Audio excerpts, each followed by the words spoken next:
Nitong nakaraang linggo, nabisto ang maraming kawani ng gobyerno na imbes na serbisyo publiko, pagsa-cellphone at paglalaro ng mobile games ang inaatupag sa oras ng trabaho. Kaugnay niya, makakausap natin ang Commissioner ng Civil Service Commission na si Attorney Eileen Lizada. Attorney Lizada, good morning! Good morning po, Ma'am Susan, at good morning ho sa lahat na nanonood at nakikinig. Magandang umaga po. Siguro naman malinaw na sa mga tanggapan ng opisina na talaga nag-inspeksyon kayo doon sa mga public offices. Tuloy na ba yung pagbabawal ng cellphone para sa mga frontline na empleyado ng gobyerno? Paano kung may emergency, Commissioner?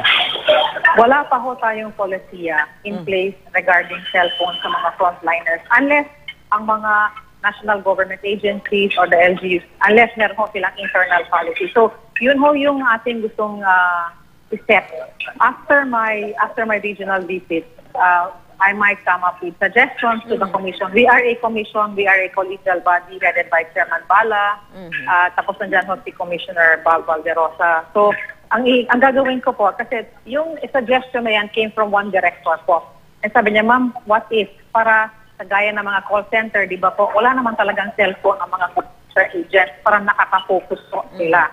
So these are things na nakikita natin on the ground. And yesterday ho, I was with, nagkataon lang ho, nasabay kami sa Flaming Senator Ping Lacson. Nabulungan ko nga siya, sabi ko, sir, sa private sector, meron hong Department of Labor na umiikot para to check on the employer-employee relationship, on the standards. But I have not seen in government yet. So, maganda, sabi niya, oo nga, wala. So, we need to strengthen the CSC. That's why we're also, meron hong matagal ng plano yung CSC, yung Civil Service Code. So, these are things that I'm learning and I'm seeing. So, yun hong panukalang sinasabi nila na bawal. Wala pa ko tayong, unless there is a policy ng government agency as well.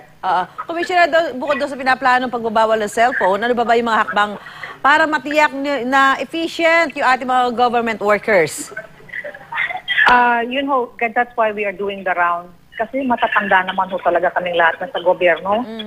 Alam ho natin na official time is official business. Hindi ho yung personal concern for official time.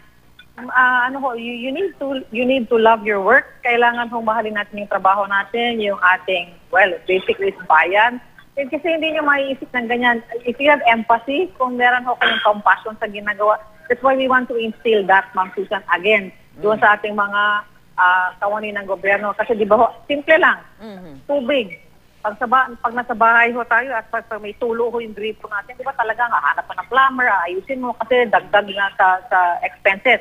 Pag sa governmenting na ho yung mga gripo ng ibang mga CR, ng mga ibang mga gripo dyan, ay talagang tulong ng tulong. These are little things, pero kailangan ho nating ayusin through their frontline, not only the frontline, but through their officials as well. Commissioner, ano ba yung mabigat na kakaharapin ng mga empleyado na mahuhuli? Paulit-ulit na nahuhuli, nagbubulakbol sa kanilang mga trabaho. We, under the rules in administrative cases in the civil service, otherwise known as 2017 RAC, we may treat this as conduct prejudicial to the best interest of the service. First violation is 6 months and 1 day, 1 year suspension. Second violation is dismissal from service. Mabigat po. Kaya dapat lang din, ayusin ho natin yung kami sa gobyerno, ayusin ho namin yung aming pagsaservisyo.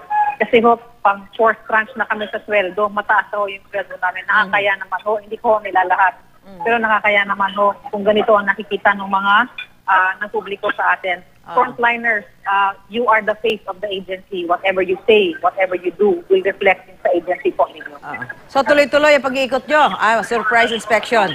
Yes, ma'am. Bale, we have visited already 5 regional offices and visited 6 LGUs. Total number of government agencies visited and checked po ay 48 in a span of 6 days. We will continue po. Okay, maraming salamat, Civil Service Commissioner Attorney Eileen Lizada. Magandang umaga po sa inyo, ma'am. Maraming salamat din, Ma'am Susan. Mabuhay po kayo.